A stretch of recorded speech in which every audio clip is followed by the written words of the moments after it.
let's talk about potentially abusive fathers.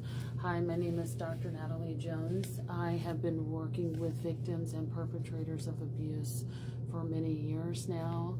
I have a listener question.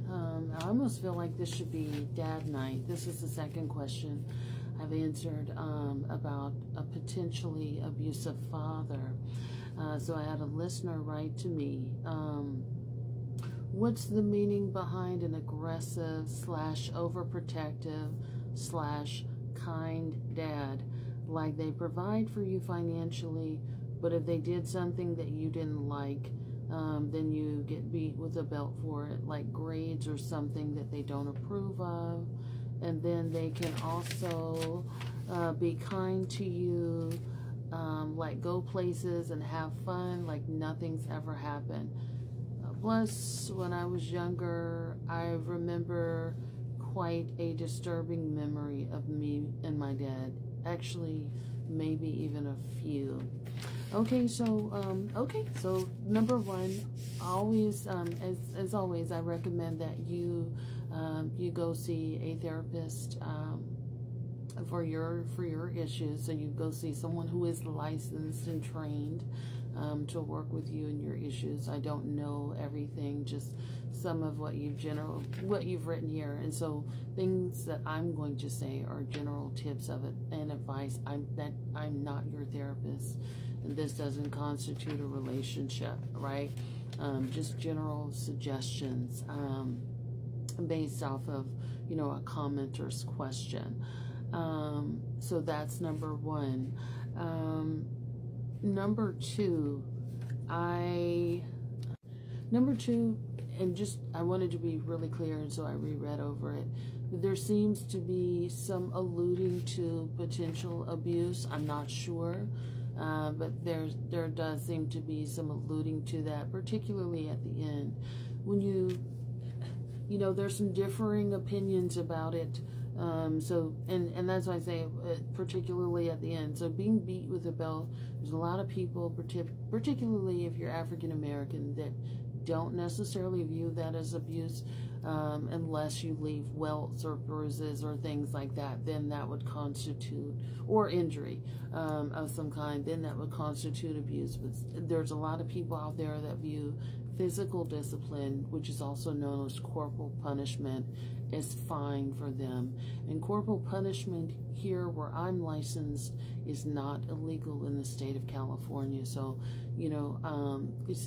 so there is that. So I won't refer to corporal punishment as abuse. However, if it left, like I said, if it left welts, bruises, or left you in a place where you couldn't walk or do things, then that would constitute abuse. However, the aspect of the corporal punishment which may be abusive is the psychological component.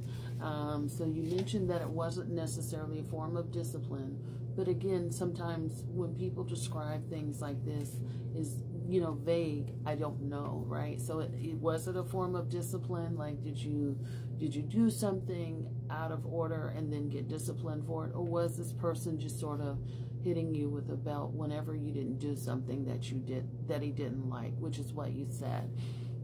So I'm going to err off of what you said. I'm going to go based off of that.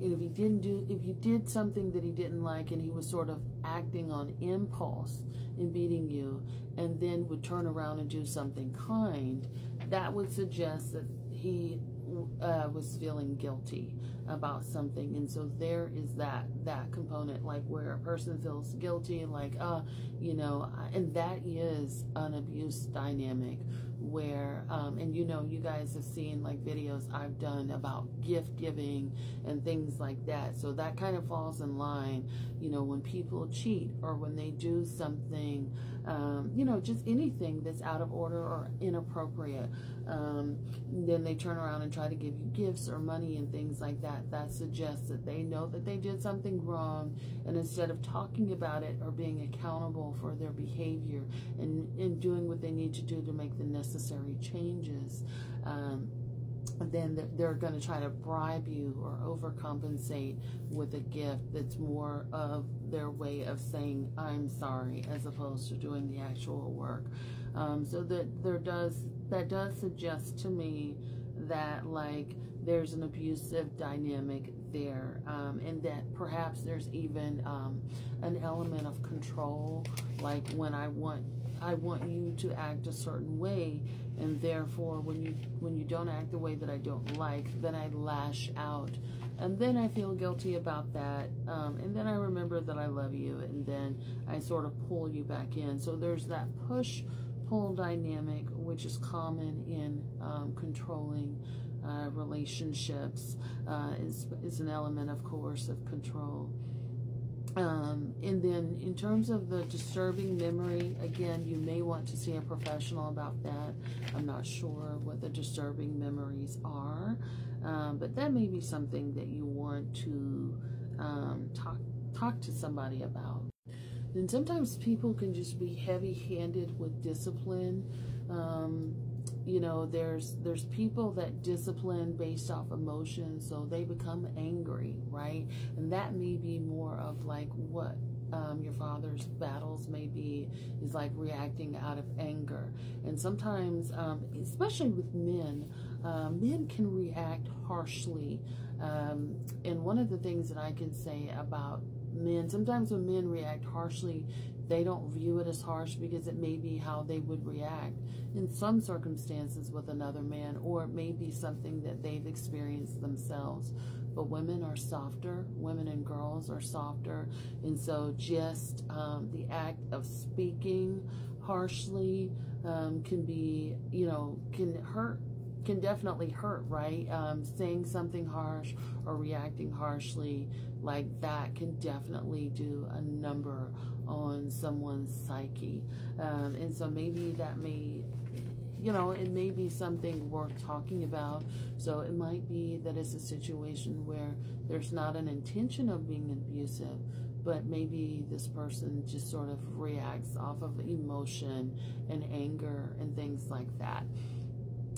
So if you have a close relationship with your father, you know, if you guys talk or if you have a good relationship, it may be something, if you feel comfortable, it may be worth going to talk to him about. But again, like I said, I don't know what you mean by the disturbing memory at the end. So if that's not something that's a little bit more serious, such as like, you know, physical or sexual abuse or something like that, you know, definitely, you know, have a conversation if and when you're ready about that, and say, you know, you really hurt my feelings, and I wanted to talk to you about that because I'm not okay with that. I've thought about that a lot as an adult, and I'm not okay with that. If you feel safe, and again, if you have that kind of relationship, and you may also want to get the support of a therapist before attempting to do any sort of confronting.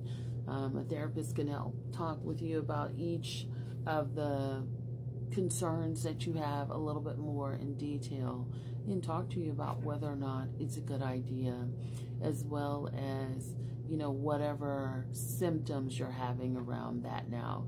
As these memories are coming up for you, do you find that you are triggered? Do you find that you're stressed out? Do you find that you don't like when people speak to you a certain way, or when people demonstrate certain emotions?